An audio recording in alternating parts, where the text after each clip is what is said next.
In this lesson, we're going to be taking a look at how the metal ray architectural material can be used to mimic a very, very wide variety of material types.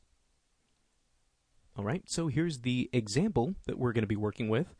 And you can see right now, if I take just a quick render at what we have, you can see pretty straightforward, just the normal materials that we have applied here. So I'm going to go ahead and make sure I lock this to my perspective view.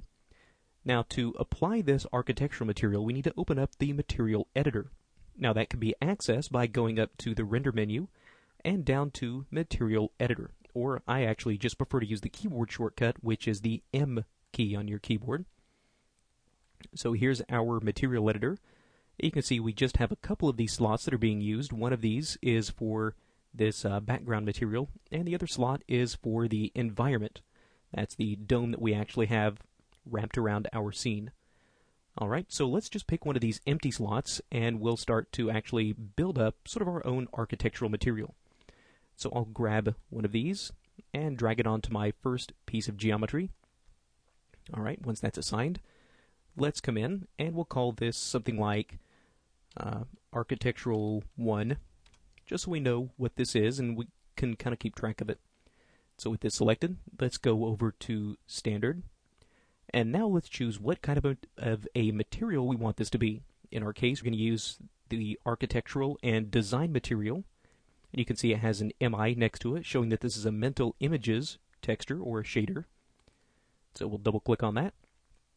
So now you can see it's been applied. And if you look down here, we actually have all of the different settings that this architectural material can become.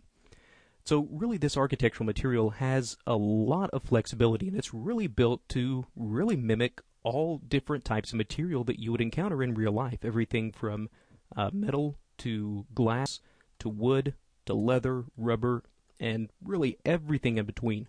This is really kind of a one-stop shop for all of your different types of materials and your different surface types. So really we could probably spend an entire training kit talking about all these different shading options that are in this architectural shader.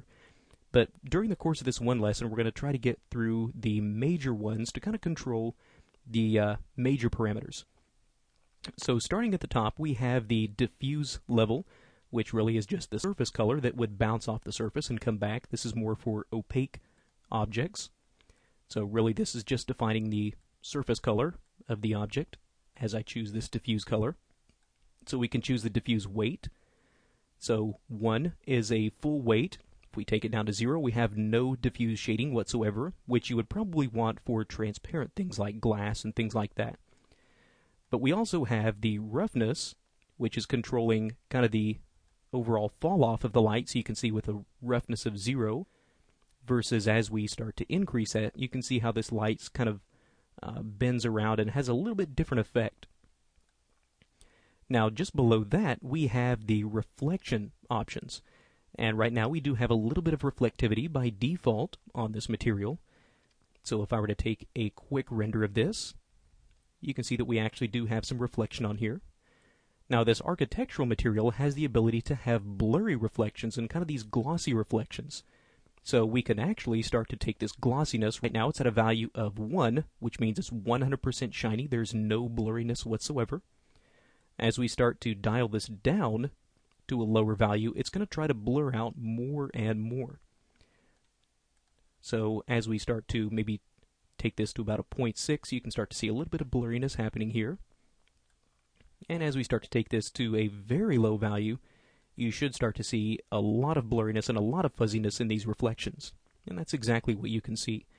Now the nice thing about this, as opposed to a lot of the other mental ray shaders, with some of these other shaders you'll normally start to get some of this noise. This is really a pretty common feature, especially when you start to work with blurry reflections and blurry refractions. Now with these architectural materials, we actually have independent sampling of these different parameters. So for example, right now, if we're starting to get a little bit of noise, more than we like, we can just take this glossy samples and just start to bump this up.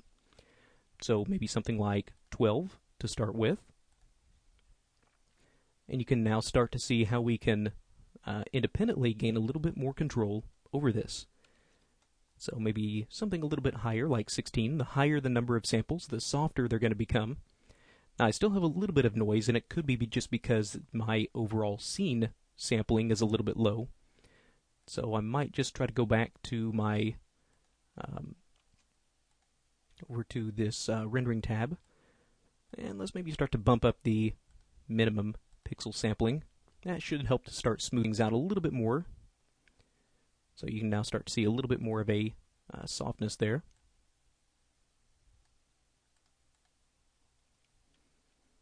Alright, so really nice level of control that we have within this. Now we also have those same controls for refraction, so that way if we actually wanted to have sort of a frosted glass type of appearance, if I were to take this glossiness back up to 1 for the reflection and start to bring it down for the refraction, we should start to get kind of a frosted glass appearance as we go through here. Now we're not really getting anything yet because we don't have any transparency on this. So let's bump up that transparency, and we'll take this diffuse level down since we really don't have any surface color on this. Alright, you can start to see some of these blurry refractions that we now start to have within this glass, so it, again, kind of gives it that frosted appearance. Now these blurry refractions do start to take quite a bit of time, so that is something that you do want to kind of be mindful of, especially as you start to increase these number of samples. And if you want the glass to actually have some kind of a tint to it, you can just take the refraction color and maybe give it just a very slight amount of color. And with this, a little bit goes a long way. So maybe just a very slight blue color to this. And now you can see that our glass material has sort of this blue tint to it. So really, once you kind of get used to some of these different attributes and some of these different parameters, really this starts to become a fairly simple shader to use. And the fact that really you have total independent control over all these different things, that you can start to get a very, very wide variety of effects with this. So we also have things like Fresnel reflection. So right now, this is actually trying to mimic the way that things behave in real life. So the more directly you're going to look at it, the less reflective it's going to become. And as you look at it in a more indirect way, it's going to try to become more reflective. And really that's how a lot of things behave in real life. So if we were to give this something like an index of refraction based on Fresnel, we should start to now, again, get a little bit different look. And just to speed this up, I'll go ahead and take that refraction glossiness back to 1. Alright, so now you can see along the edges we get a little bit different appearance than what we have straight on. Alright, so in addition to all of these different settings and all of these different attributes that we also have a few pre-built sort of presets, really. So if I were to select a different material slot, and let's go ahead and add another architectural material onto this, an architectural and design. I'll drag this onto my other little container here. Now with this, if I were to go to this templates preset, you can see we actually have a few pre-built options to choose from. So things that are just maybe a normal pearl type finish, or maybe something that has a little glossier finish to it, which is what our default set to. But we also have some additional things like maybe a satin varnished wood.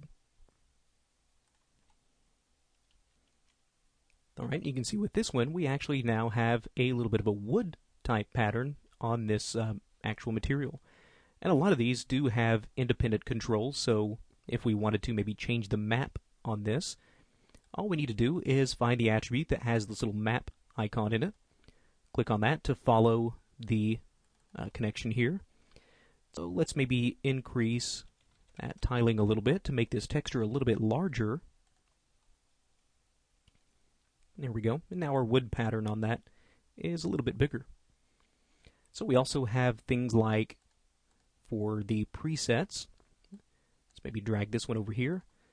We also have some really nice ones as far as metal goes. So things like a kind of a brushed metal.